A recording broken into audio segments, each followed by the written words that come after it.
अस्सलाम वालेकुम dear viewers. आज के इस लेक्चर में I am gonna talk about कि कार्बोहाइड्रेट्स होते क्या हैं और हम उनके क्वालिटेटिव जो टेस्ट होते हैं उनको हम कैसे परफॉर्म करते हैं। हम इसको स्टार्ट करते हैं। जनरली कार्बोहाइड्रेट्स क्या होते हैं, हम सब जानते हैं कि यार ये डिफ्रेंशिएट करते हैं on the basis of the group attach with them, क्या फंक्शनल ग्रुप अटैच है उसकी बेस के ऊपर ये एल्डोज शुगर भी हो सकते हैं और कीटोज शुगर भी हो सकते हैं। अगर एल्डोज शुगर है इसका मतलब उनका फंक्शनल ग्रुप एल्डिहाइड है, और अगर कीटोज शुगर है तो इसका मतलब क्या है कि उनका फंक्शनल ग्रुप कीटोन है। बॉडी के अंदर कार्बोहाइड्रेट्स बहुत ज़रूरी हैं, जैसे कि हमारे पास प्रोटीन ज़रूरी है या फैट्स ज़रूरी है, वैसे ही कार्बोहाइड्रेट्स भी ज़रूरी हैं।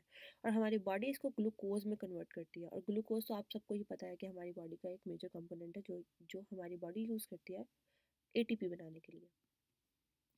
अब हम इनके टेस्ट के बारे में बात करते हैं। बहुत सारे डिफरेंट किस्म के टेस्ट परफॉर्म किए जाते हैं। आपको एक सैंपल दे दिया जाता है, आपने बताना है कि इस सैंपल में कार्बोहाइड्रेट प्रेजेंट है या प्रेजेंट नहीं है। उसके लिए आप different kind of test perform करते हो। तो let's talk about this test. सबसे पहले आता है मॉलिश टेस्ट। तो मॉलिश टेस्ट एक जनरल टेस्ट होता है जिसके अंदर आप सिर्फ देखते हो कि कार्बोहाइड्रेट प्रेजेंट है या प्रेजेंट नहीं है। Like you have a sample, आपने टेस्ट किया, आपने बताना है कि यार प्रेजेंट है या नहीं प्रेजेंट है। इस टेस्ट को परफॉर्म करने के लिए आपको चाहिए 2 ml का सैंपल। उसमें आपने सिर्फ 2 ड्रॉप्स डालने हैं मॉलिश रिएजेंट के, और फिर आपने टेस्ट ट्यूब की साइड से सल्फ्यूरिक एसिड को डाल देना। अब जब आप ये टेस्ट परफॉर्म करोगे तो junction of sulphuric acid and the sample, उसके मिड में एक पर्पल कलर का रिंग अपीयर होगा, जो आपको ये बताएगा कि आपका टेस्ट एक तो पॉजिटिव है। ये पर्पल कलर जो मेरा स्लाइड पे आ रहा है यही बता रहा है कि पर्पल कलर का रिंग अपेयर होगा, इसका मतलब टेस्ट पॉजिटिव है, इसका मतलब कि कार्बोहाइड्रेट्स आपके पास प्रेजेंट है। तो एक चीज़ तो पता लग गई कि इस सैंपल में कार्बोहाइड्रेट्स हैं। अब आपने देखना है कि अच्छा जो मेरे पास कार्बोहाइड्रेट्स हैं मैं इस पे और कौन सा टेस्ट कर सकती हूँ। तो नेक्स्ट टेस्ट मैं इसी अपने सैंपल पे करूँगी आयोडीन टेस्ट।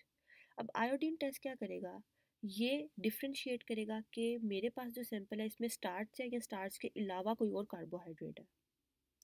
इसको करने के लिए मुझे 1 ml सैंपल चाहिए, 2 ml आयोडीन का सोल्यूशन चाहिए, और मेरे पास एक ब्लू ब्लैक कलर अपेयर हो जाएगा।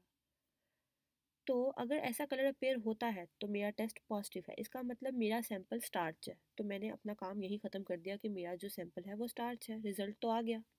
लेकिन अगर ऐसा नहीं होता, मेरा आंसर नेगेटिव में आता है, इसका मतलब कि स्टार्च के अलावा कोई और कार्बोहाइड्रेट प्रेजेंट है।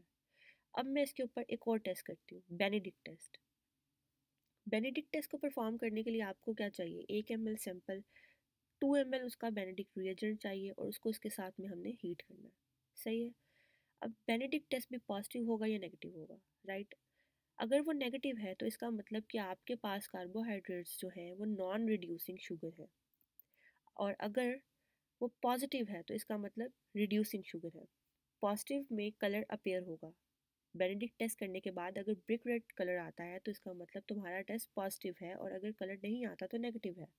कलर आने की सूरत में रिड्यूसिंग शुगर्स है, और ना आने की सूरत में नॉन रिड्यूसिंग शुगर्स है। अगर रिड्यूसिंग शुगर्स हैं तो वो मोनोसेक्राइड भी हो सकते हैं, डाइसेक्राइड भी हो सकते हैं। अब इस पे कौन सा टेस्ट किया जाए कि पता लगे कि यार मोनोसेक्राइड है या डाइसेक्राइड है।